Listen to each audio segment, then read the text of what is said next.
Nós estamos num ano em que temos eleições gerais na nossa nação. Isso é importante, né, numa democracia. E eu acho que um dos programas de formação da vida mais belos que eu já vi foi trazido um dia por Jesus de Nazaré. Uma pessoa que não tinha um mandato, que não estava vinculado a algo que hoje a gente chamaria de política institucional, mas que, é claro, fazia política no sentido mais belo que os gregos trouxeram. Vocês sabem que a palavra política, né, no grego antigo equivale à palavra cidadania, no latim antigo. É que uma é grega, outra é latina. Polis é comunidade de vida. Alguém que faz política participa da vida da comunidade.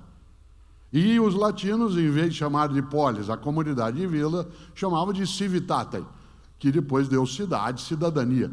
Parênteses, eu acho engraçado que algumas pessoas dizem assim: eu não me meto em política, o que eu quero é fazer cidadania. Se ela estudasse um pouco mais de idiomas antigos, ela ia entender que nós estamos falando da mesma coisa, só que uma é em grego e outra em latim. A sensação que dá é que política é uma coisa feia, suja, não merecida, e cidadania é uma coisa elevada. E ela significa o mesmo, com uma diferença: o idioma de origem e o uso que nós damos no cotidiano. Mas quando Jesus de Nazaré, ele interfere na vida da comunidade, e o que eu vou dizer, tanto faz se você tem religião ou não, se essa religião ela é cristã, essa é uma decisão tua. Mas Jesus tem várias das suas reflexões que servem muito para pessoas que tenham nele crença ou não. Pessoas que não o chamam, como eu agora fiz propositadamente, de Jesus de Nazaré, que é a personagem histórica, e que dizem Jesus Cristo, por ter nisso um vínculo religioso. Ora, Jesus de Nazaré, utilizando o termo histórico, foi capaz de algumas mensagens para implantar a perspectiva de a vida devia ser melhor, e será. Uma delas aparece num dos 4 evangelhos, o único que não é sinótico, né? Não é como o evangelho de Marcos, de Mateus ou de Lucas, que é o evangelho de João, que é o evangelho um pouco mais filosófico, para quem já o leu, né? Ele tem uma marca de reflexão muito embasada no que a gente chamaria, né, de filosofia e teologia mais adiante. E no evangelho de João, há ali algo, repito, tanto faz se você tem religião ou não, porque isso é uma escolha tua, mas que algumas mensagens, elas são fundas, vindas de vários lugares, e uma é essa que eu vou dizer: Jesus de Nazaré. Há um registro no Evangelho de João, capítulo 10, versículo 10. É fácil guardar para quem é da área de educação, porque é 10, 10.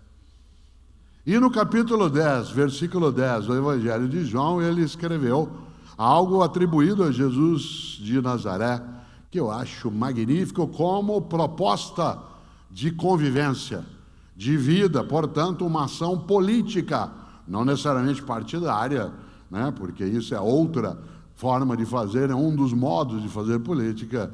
E o grande, o especial, Jesus diz: quero que tenhais vida e vida em abundância.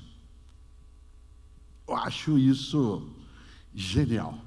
Quero que tenhais vida e vida em abundância. Quero que tenhais vida, já se tem.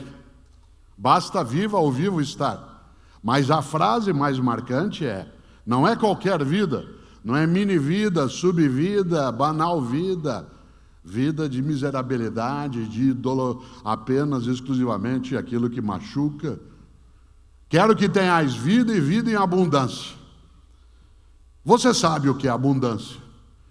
Abundância não é exagero, não é desperdício. Abundância não é de modo algum o luxo descartável. Abundância é suficiência. Abundância é suficiência. Uma das coisas mais marcantes é lembrarmos que para que a vida seja melhor, e será, nós temos de ser capazes de partilha para que a vida ela tenha a marca da suficiência, suficiência de afetos, suficiência de condições materiais, suficiência de dignidade, suficiência. Digo de novo, a abundância de modo algum é exagero, é descarte, é aquilo que sobra à toa. Uma vida abundante é aquela na qual não haja carência de alternativa. Se você e eu tivermos uma carência de alimento, de abrigo, de cuidado de saúde, de afeto, a abundância é exatamente quando há suficiência. E eu estou dizendo isso por uma razão, porque pessoas que têm mais idade como eu, talvez se lembrem do que eu vou dizer agora. Nosso país, nos 50 anos mais recentes, ele teve uma progressão econômica inédita no tempo anterior. Nós tivemos, nos 50 anos mais recentes, uma mudança significativa em termos de condições econômicas. Claro que estamos vivenciando um momento muito difícil, em que há, sim, uma carência forte, uma miserabilidade em várias circunstâncias, que é movida por variáveis de natureza diversa, mas que tem, sim, um momento que é complicado. Ainda assim, nós ainda guardamos o fato de sermos uma das 15 maiores economias do planeta. Mas eu quero lembrar que há meio século a gente estava começando esse tipo de escalada. Quando eu era menino em Londrina, por exemplo, a gente não tinha tanto dinheiro circulando e nem tantas condições. Mesmo eu sendo filho de bancário com professora, raramente se ia comer fora. Quando a gente ia receber presente, por exemplo, a gente recebia presente 2 vezes ao ano. No aniversário da gente e no aniversário de Jesus. O que levou muita gente a ter um afeto imenso por Jesus. Você ganhava presente no teu aniversário. Eu que nasci no dia 5 de março, eu ganhava um presente em março e eu tinha que cuidar direitinho dele, porque outro só em dezembro. Então, se quebrasse o caminhãozinho, eu tinha que arrumar a rodinha, eu tinha que acertar.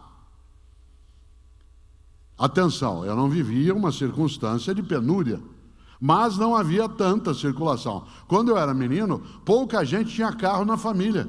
Era um tio que tinha carro. E a gente, inclusive, saía aos domingos para fazer uma coisa que era dar uma volta. Hoje a gente detesta o trânsito, mas existia uma época em que a gente entrava todo mundo dentro do carro, 8, 9 crianças. Não existia cinto de segurança. Alguns no Fusca iam lá atrás, naquela parte aberta do banco de trás, em que estranhamente se negava a lei da física, que dizia que 2 corpos não ocupam o mesmo lugar. A gente não tinha tanta fartura. Quem aqui foi formado em famílias de pessoas que tiveram que trabalhar na roça, arrumar as coisas, foram para o campo, sabe o que significa? Hoje, mesmo pessoas com uma condição econômica menor são capazes de ter mais bens, menos do que precisariam, mas mais do que já se teve. Por exemplo, vários de nós, quando crianças, repito, não era uma família que não tivesse recursos, a gente tinha um sapato ou 2, tinha uma calça ou 2. Nesse sentido, não havia a ideia de abundância como excesso. E aí tinha uma coisa que tem a ver com o que eu estou dizendo agora, e com essa expressão magnífica de Jesus, quero que tenhais vida e abundância para a gente fazer uma vida melhor. Faça o teu melhor, uma vida que não seja medíocre. Por exemplo, a gente quando ia comer fora, não era uma coisa óbvia comer fora. Comer fora de casa, a gente ia 1, 2 vezes no ano. E era um momento especial em que se fazia isso. Aliás, o lugar onde eu ia em Londrina com a família, eu tenho memória disso até hoje, quando eu tinha 6, 7 anos de idade, era uma churrascaria. A primeira de Londrina chamada, olha que nome criativo, Churrascaria Gaúcha. Ficava no comecinho da Avenida Santos Dumont, onde hoje fica o aeroporto de Londrina. Churrascaria Gaúcha. A primeira vez que eu vi espeto corrido foi em Maringá, num posto de gasolina, que existe até hoje, chamado Fim da Picada. E era o fim da picada, no sentido literal do termo, a cidade acabava ali. A picada terminava ali. E a gente, quando podia ir a um lugar desse, era uma alegria. Durante o ano inteiro, onde que a gente almoçava no final de semana, para descansar um pouco, a família inteira, na casa dos outros.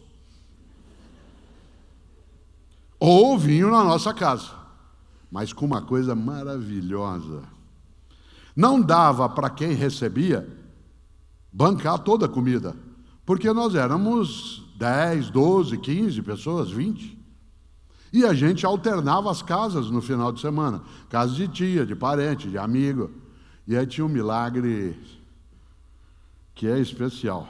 Como não dava para quem recebia bancar tudo, cada família levava alguma coisa. Cada um levava uma coisa. A família levava uma lasanha, outro levava um frango, outro levava um lombo, a outra família levava uma macarronada, outra uma maionese de batata. E aí servia para todo mundo. Agora vê o milagre. Cada uma levava uma coisa, e na hora de ir embora, todo mundo levava mais do que tinha trazido. Cada um levava uma coisa, e na hora de ir embora, todo mundo levava mais do que tinha trazido. Eu lhe dei 20 mil réis para voltar 3.300, para tirar 3.300, você tem que me voltar. É 17.700, é 16.700. E de repente não fazia sentido matemático que diz que o todo não pode ser menor que as partes, mas as partes ficavam maior que o todo. Cada um de nós levava um pouco e quando ia embora levava mais do que tinha trazido, porque cada um de nós, cada família levava para casa uma matula, um farnel, uma marmita.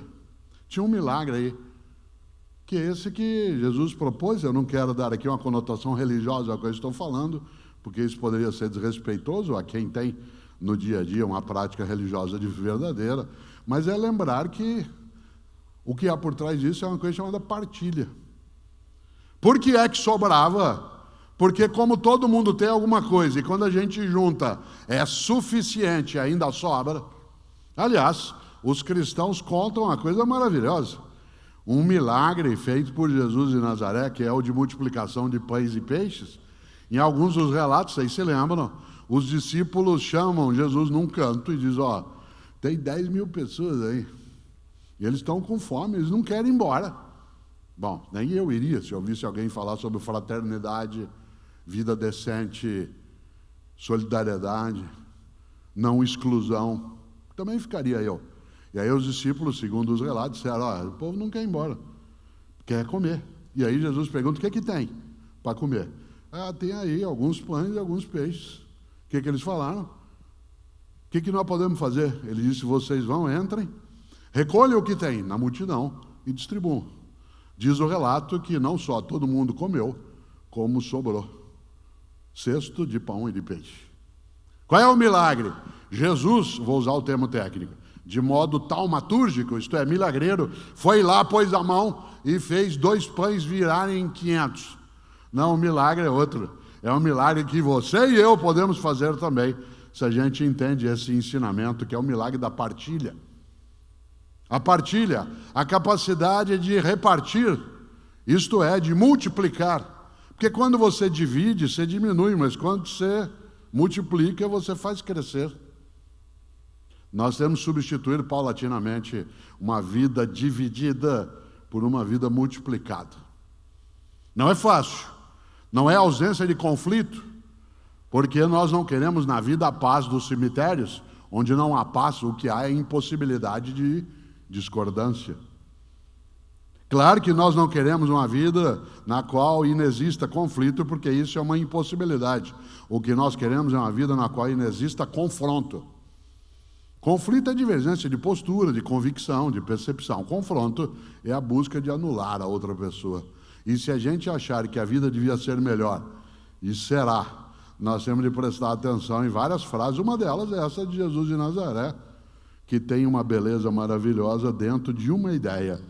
Vou dizer de novo, quero que tenhais vida e vida em abundância. Mas se você notou, olha que beleza, a frase está no plural. A frase não é quero que você tenha vida e vida em abundância. A frase é quero que tenhais vida e vida em abundância.